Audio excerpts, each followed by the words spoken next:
أرجوك يا صاحبي لا عاد تقصاني، في ساعة قدرها من قدر معطيها، ماني بموثرك بس ساعة ولا داني كلش، ولا هي ترى ماني بمسخيها. هذه هدية كريم شهم وحصاني، مفرج مبارك مورد تواليها،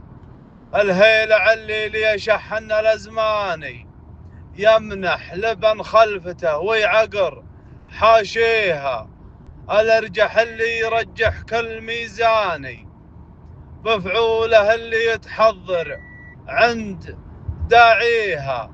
اهداني الساعة وبالفعل وصاني، وصية ماني بجاهل معانيها، كنه يقول الزمن حبل على ساني، احفظ دقايق لياليك وثوانيها، ونعرف الوقت يمضي والعمر فاني، ومن ضيع الوقت دوراته يصاليها، والساعة إن جيت أوصف يعجز لساني في وصفها، ما وجد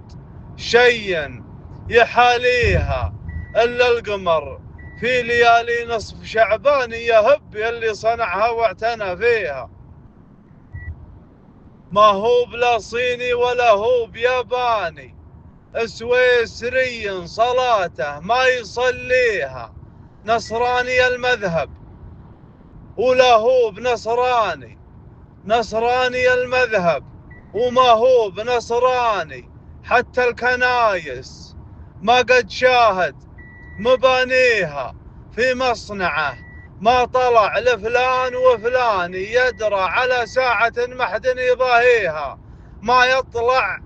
إلا لي من صار سكراني، في جنيف تلقاه يمشي في ضواحيها. ريموند وارد الباتل بليهاني، من نسل روس الوداعين ودواهيها، وهداني الساعة الذربة كحيلاني، وقد قالوا ان الهدية قدر مهديها، ومن قدم الطيبة يجزى بالإحسان، والطيبة طيبة من حظ راعيها، والطيبة طيبة من حظ راعيها. وسوالم سعد بن شافي